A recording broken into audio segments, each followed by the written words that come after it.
আল্লাহ রাব্বুল আলামিন সূরা আলে ইমরানের 139 নম্বর আয়াতের মধ্যে ডেকে বলে, ওয়ালা তাহিনু ওয়ালা তাহজানু ওয়া আনতুমুল আ'লাউনা ইন কুনতুম মুমিনিন। হে পৃথিবীবাসী, ভালো করে শুনে রাখো, তোমরা যদি মুমিন হয়ে থাকো, তোমরা যদি ইমানদার হয়ে থাকো, নিরাশ হয়েও না, তোমরা দুর্বল হয়েও না, যুদ্ধ চালায়া যাও। ওরা যতই তোমাদেরকে কচুকাটা করুক না কেন, তোমাদেরকে নির্মূল করতে পারবে না। তোমরাই বিজয়ী হবে যদি তোমরা ইমানদার হও। সুবহানাল্লাহ।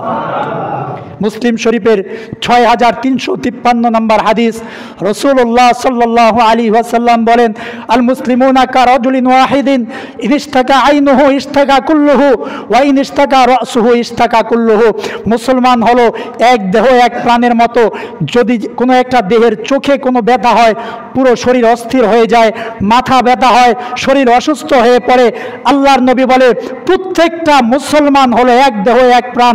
কোনো একজন মুসলমানকে আঘাত করবে, কোনো এক দেশে মুসলমানদের উপর আঘাত হবে, কোনো এক দেশে একজন মুসলমান করবে, তাম পৃথিবীর সমস্ত মুসলমান মিলে ওই ইহুদিদের বিরুদ্ধে ঝাঁপায়া পড়তে হবে, যুদ্ধে জড়াতে হবে।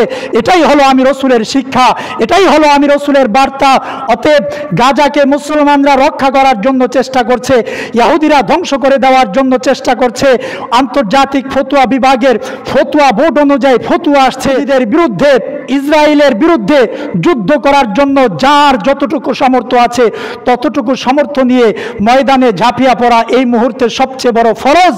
অতএব আপনাকে আমাকে ইসরায়েলি পণ্য বয়কট করতে হবে, ইসরায়েলকে নিঃশেষ করে দেওয়ার জন্য তাদের যে সম্পদ আছে, তাদের যে টাকা আর্নিংয়ের সোর্স আছে, এগুলো বন্ধ করে দিতে হবে। আমাদের রাষ্ট্র যদি চায় ইসরায়েলের সমস্ত প্রোডাক্ট বন্ধ করবে, সম্ভব, কিন্তু আপনি আমি চাইলেও সম্ভব হচ্ছে। এজন্য আমরা সরকার মহোদয়ের কাছে অনুরোধ করব, আমাদের দেশের ইসরায়েলি যত প্রোডাক্ট আছে সব কিছু রাষ্ট্রীয়ভাবে বন্ধ করার ব্যবস্থা করেন, ঠিক কি না? মুহতারাম হাজরিন, ইমানের তাগিদে আবারও আপনাদের কাছে বলছি, সাবধান, ইহুদিদের বিরুদ্ধে এই মুহূর্তে যুদ্ধের ফতুয়া চলছে। আপনি যদি ইহুদিদের বিরুদ্ধে যুদ্ধের জন্য প্রস্তুতি না গ্রহণ করেন, এরপরেও যদি ইহুদিদের এইরকম পণ্য আপনি আপনার টাকা দিয়ে ক্রয় করেন, তাদের মান ভালো হতে পারে, কিন্তু তার আগে আমার ইমানকে বিসর্জন দিতে গিয়ে, আমার ইমানকে বিসর্জন দিয়ে আমি তাদের প্রোডাক্ট ক্রয় করতে পারবো।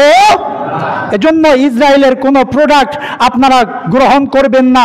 পেপসি, 7 আপ, কোকাকোলা কিনলে, নিসলে, এই সমস্ত ইউনিলিভার যত ধরনের কোম্পানির প্রোডাক্টগুলো আছে এগুলো অবশ্যই বিরত থাকবেন, এগুলোকে আপনারা বয়কট করবেন। রাজি আছেন তো ইনশাআল্লাহ? রাজি আছেন তো ইনশাআল্লাহ?